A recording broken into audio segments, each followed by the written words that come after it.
Bueno, Cristina Bulacio está con nosotros, es doctora en filosofía, escribió un artículo muy interesante en La Gaceta, donde entre otras cosas dijo, yo estuve en la plaza, en esa plaza que dijo basta y donde el pueblo se puso de pie. ¿Es así? Es así. ¿Por qué fue a la plaza? Porque me sentí una especie de impulso, estaba muy indignada con la eterna trampa que se hace en las elecciones, muy indignada. Y me sentía maltratada como ciudadana. Yo no participo de ningún partido político, ni me interesa la política partidaria, sí me interesa la política como vida ciudadana. Me sentí como ciudadana muy maltratada, porque fue obsceno, esa palabra es aristotélica, fue obsceno lo que se hizo, los bolsones, los taxis, era obsceno, delante nuestro pasaban, entonces yo me sentí muy ofendida. Y feliz me fui a la plaza, y sentí en la plaza, yo no fui el primer día, pero después de ese primer día con el ataque a la gente y todo lo demás, el segundo día fui. Y a mucha gente le pasó como a mí. Después de ese primer día un poco tormentoso, el segundo día fue mucho más gente. Éramos muchísimos, de toda condición social, de toda edad, de intereses diferentes, mucha gente joven. La verdad que yo me sentí muy contenta. Yo estaba contenta, caminaba por la 25 y llegaba a la plaza con esa sensación de estar cumpliendo con un deber cívico, que no se me había permitido hacerlo adecuadamente el día de las elecciones, porque había temor, porque la gente, yo sabía cómo votaba, porque las ponían en los taxis, porque el tema de los bolsones, por ejemplo, a mí me da una especie de angustia. Le escuché decir al gobernador que bueno, se les da bolsones, pero luego en el cuarto oscuro la gente es libre. Falso, no es libre, porque ese bolsón a esa gente la compromete porque tiene mucho miedo. Produce miedo el bolsón. Yo me llevo el bolsón y después voto a cualquier cosa. No es cierto. El que recibe el bolsón es gente con un nivel cultural bajo, que está aterrada de perder su carguito, o que no vuelva más el político por la zona, o que no le den el préstamo para hacer la casa. Entonces, en realidad, en vez de ser una dádiva, es una amenaza. Si usted no hace, el resultado no es como yo espero, yo se lo cobro. O sea, hay una libertad condicionada. No hay libertad. ¿O no hay libertad directamente? Para esa gente más sencilla hay mucho menos libertad, porque la educación nos da libertad, nos enseña a pensar. Y el pensamiento es más difícil de dominar, pero la gente todavía hay analfabetismo en Tucumán, eso a mí me da tristeza enorme. Esa gente se la manipula con estas cosas. Y eso nos quita libertad. A mí me molesta profundamente. Desde el gobierno se dice no hay que subestimarla a la gente tiene libertad y hace lo que quiere. Sí, está bien lo que me dice, yo no la subestimo, pero hay que verla en su realidad. Si se vive al lado de un zanjón, si crece el río y se lo lleva puesto, esa gente no puede tener pensamiento libre, necesita, ese bolsón es fundamental porque a lo mejor come ese día con el bolsón, no tiene para dar. Entonces no es subestimarla, es darle el lugar que le corresponde. Esa gente no tiene libertad de movimiento, claro, no puede decir yo no lo quiero a usted, voto a otro, no puede. Bien. Sí, yo tengo la sensación que uno, para poder ejercer la libertad, aparte de tener la educación, debe tener resuelto una serie de cosas en la vida, cosas que pueda pensar en hacer ese ejercicio. Por supuesto, la libertad es un gesto de madurez y de cierta independencia de las necesidades básicas. Cuando se necesita un bolsón para sobrevivir, es poca la libertad que se puede ejercitar. Cristina, Alperovi vino siendo exitoso durante 12 años en las elecciones. ¿Es un líder? Yo creo que no. Es un político muy bien armado, fuerte, tiene ideas muy claras, pero el líder debería tener al menos otras características. El líder es aquel que puede suscitar admiración. El líder no es el que se ofrece por sí mismo, sino aquel que despierta admiración. El verdadero líder es el que despierta admiración. Entonces yo creo que, por ejemplo, es probable que ganen ellos las elecciones y está muy bien. si la gente lo ha votado. Pero no lo votan porque sea un líder y lo voto como fue Perón. Perón fue un líder. Perón suscitó ese sentimiento de que yo le pongo mi esfuerzo porque no importa si hay trampas, si hay cosas, de todas maneras, él tiene algo que lo trasciende. Eso fue Eva Perón también, que murió muy joven. Eso fue adecuado, digamos, fue una circunstancia que favoreció esa situación. Pero el líder suscita sentimientos de admiración y convoca a ser seguido, pero nadie puede fabricarse a sí mismo como líder. ¿Y cómo reacciona frente a lo que se dice del gobierno, que los que fueron a la plaza desconocen la soberanía popular? No, no es cierto. Al contrario, yo fui a la plaza porque quería soberanía popular. Yo tuve toda la sensación de estar ahí cumpliendo con un deber cívico y sentía que estábamos, además me encantó una cosa que yo lo digo en ese artículo, nadie habló, nadie se hizo cargo del movimiento, eso fue maravilloso, era puro ruido, puras banderas, no había alguien, no.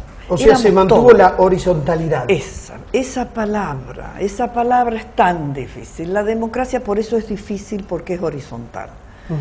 Y resulta que nosotros tenemos gobiernos que intentan trabajar jerárquicamente y yo no estoy de acuerdo. A mí no me impresiona nadie con mucho poder, no, porque yo tengo mi pensamiento y creo que como yo hay mucha gente que no le impresiona más el poder, que quiere tener a alguien a su mismo nivel para decirle, mire, me gustaría esto, mire, yo pienso diferente, pero ¿qué tal lo otro? A ver si lo entiendo, hay algo que me tiene a mí obsesionado. A mí tampoco me gustan los políticos que no se llaman, como se deben llamar, representantes transitorios. Dicen, yo tutelo los derechos, porque el que tutela está como muy más arriba de los demás, por eso puedo tutelar. Sí, me parece mal, no. Yo apuesto a una democracia que sea horizontal, a la horizontalidad. Y yo practico eso en mi propia profesión. Es decir, para mí el alumno tiene la misma jerarquía que yo y es un frente a frente, donde puedo disentir, donde puedo... Entonces yo espero eso. A mí el poder no me impresiona y creo que tenemos que educar a nuestra gente para que no le impresione. Bien. Ana Petro, muchas gracias por haber aceptado esta invitación, gracias, al cual muchos le esquivan, ¿no? Porque es difícil venir a hablar justo en este momento. Algunos esperan que pase todo este ambiente y poder venir a reflexionar. Y me gustaría saber cómo viviste aquel 23 de agosto, cómo viviste lo que ocurrió después, cómo estás viviendo ahora esto. Yo quisiera tomar dos cosas que ustedes dijeron primero que nada, y creo que esta es mi manera de responder a cómo lo viví. Quiero retomar el punto que habló Cristina acerca del liderazgo, y quiero retomar el punto que vos nombraste, que es un tema que me entusiasma y estoy dictando un seminario con el mismo título, que es lazo social. Yo creo que estamos en tiempos del anti-lazo social, para tomar este efecto de lo que está, que es un efecto que viene causándose de muchísimos años de arrastre en la Argentina. Creo que es oportuno distinguir lo que es un político de la política. Como también creo oportuno preguntarnos si la Argentina es un país para ser conducido o para ser gobernado. Me parece que lo que estamos diciendo es que la Argentina es un país que está conducido desde hace muchísimos años atrás. Y que ese que conduce se cree el elegido, con mayúscula. Si se cree el elegido, deja de gobernar. El que gobierna es alguien que tiene a su cargo la política. ¿Quién es el político? El que elegimos para que cumpla la administración del Estado. Pero la administración del Estado tiene que estar colocada en el vector hacia la política. La política es una rama de la moral, en primer lugar, y me parece que comprende hacer una sociedad de individuos y de ciudadanos libres, que además trascienda más allá de su función. Esto me parece que indica que estamos en un tiempo de los políticos sin política.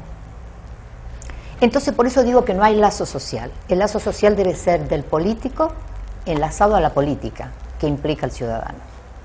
Esto me parece que carecemos y que es una falla estructural de la Argentina. ¿Y qué tipo de relación hay entonces? Entonces hay un tipo de relación que está entre el conducido, que quiere seguir sosteniendo el hecho de ser conducido, y que fracasa cuando de pronto hay un grupo de personas que toman el grito de la libertad por los derechos del ciudadano.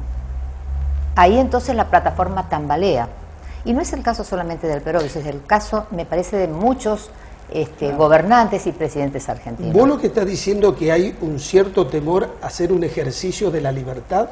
Por supuesto que lo hay. Porque esto genera perversiones del otro que aprovecha la situación. Por supuesto, y lo peor de todo es que a partir de lo que vos vas diciendo respecto a los bolsones, respecto a la falta de liderazgo, respecto a todo esto que conduce para ser el elegido nuevamente y se puede perpetuar en esa fascinación de ser el elegido, me parece que hay nuevos síntomas sociales. Uno de los nuevos síntomas que yo estoy observando, ya yendo a lo que me decís de 23, es lo siguiente. Fíjate vos que se ha desarrollado hace muchísimos años por estas razones un desprecio hacia los ricos acomodados. Acomodados como efecto de la política, del político, quiero distinguirlo de la política. Pero resulta que ahora hay una conmutación porque hay desprecio hacia el pobre acomodado. Esto para mí es lo novedoso del síntoma social. Entonces, me parece que también hay una conmutación en lo que Cristina decía respecto a la masa y el líder. Ya no hay masa más líder. Hay una multitud de seres que yo llamaría lamentablemente sacrificiales, porque en todo caso se conforman con lo mínimo de la necesidad. Un cordón cuneta, un bolsón para comer ese día, un poco de agua. Es lamentable lo que nos está pasando. O sea, mantienen la relación mando-obediencia bajo una situación de precariedad absoluta. Porque si fuera alguien que podríamos decir que es líder, tiene esa fortaleza de hacer la grandeza de una nación.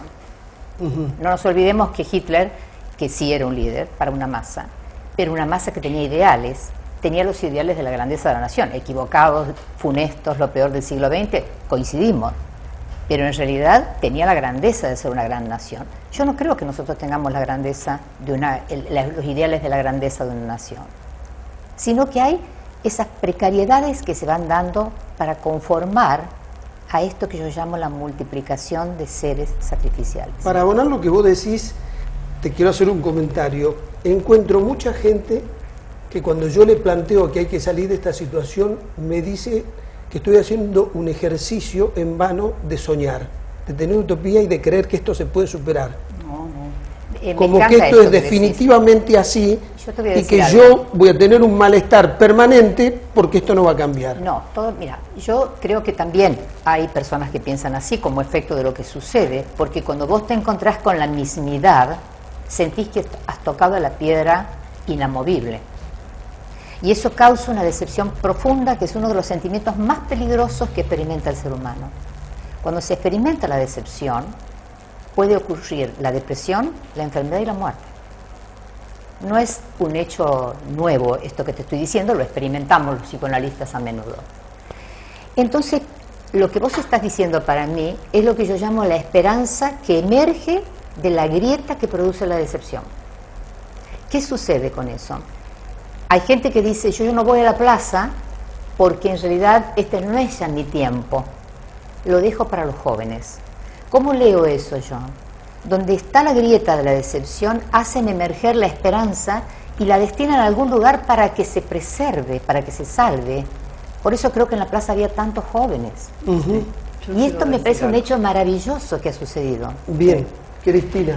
No, esto que coincido con Ana en todo eso, y pensaba en el tema de la ideología, la cosa ideológica que estamos viviendo en el país muy fuerte, en el sentido que el otro es siempre de alguna manera un enemigo, porque la ideología es, a ver si la vamos a caracterizar en dos palabras, es una tonalidad de una idea muy fuerte, algo que tonaliza el conjunto de las ideas de una persona. Yo miro el mundo desde un solo lugar, no soporto matices.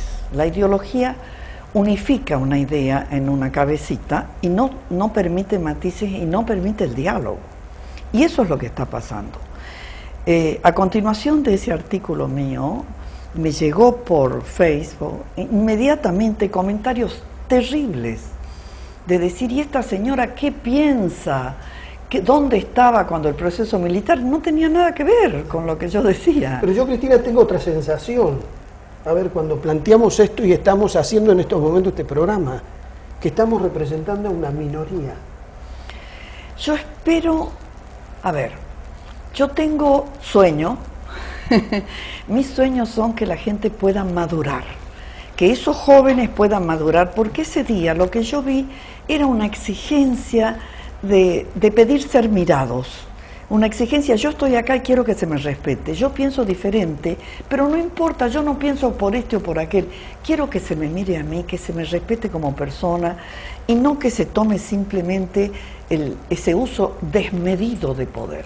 Ese uso desmedido de poder y la falta total de ética de lo que está sucediendo en la sociedad es una cosa lamentable. Yo tengo esperanza, bien, mucha. Perdón, Pedro. Y ahí engancha con lo que vos dijiste, porque Sí. quería siempre profundizar. Sí. Vos dijiste una frase que me parece muy buena que la repitas. Vos decís, la política es una rama de la moral. Claro. Porque tanto la moral como la política son dos actividades del ser humano de una misma persona. Así es. ¿Mm? Ahora, yo Te digo por esto porque hay algunos que me dicen, vos pedís lo imposible, no le pidás a la política moral, pedile resultados. No. Cuando se pide resultados están los errores. Bueno, pero tenés un gobierno que siempre dijo, hemos sido exitosos, ¿cómo que no? Claro. Quieren cuestionar los métodos por los cuales llegamos al éxito. Y en la Argentina hay una tendencia a no cuestionar los métodos cuando hay un éxito. Sí. En ese sentido, Pedro, yo retomaría algo que dijiste recién. ¿Por qué tener miedo a ser una minoría?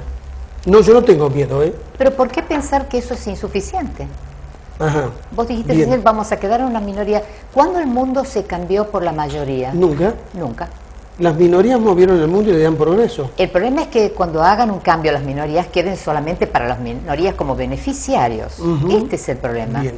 Pero Bien. las minorías son los seres pensantes que hacen cambiar el mundo. A veces bastó uno para cambiar el mundo. Entonces yo te diría, ¿sabes cuál es el problema hoy? ¿Qué hacen esas minorías para hacerlo cambiar? Porque si están en retirada, la inteligencia cuando crece o cuando se quiere aplicar en un ambiente hosco, se repliega. O bien emigra. ¿Cuántos chicos inteligentes están fuera de la Argentina? Yo lo decía en el programa anterior, no saben lo criticado que fui, que dije, si esto no cambia, alguien va a pensar que en Tucumán hay 3 salidas, que es el aeropuerto, la ruta 38 hacia el sur Sí. y la ruta 9 hacia el Bien, este. ¿verdad? Está muy Están bien. pensando los Es jóvenes. duro, pero ¿qué quieren que les diga? Sí, es así, Yo lo es veo. así.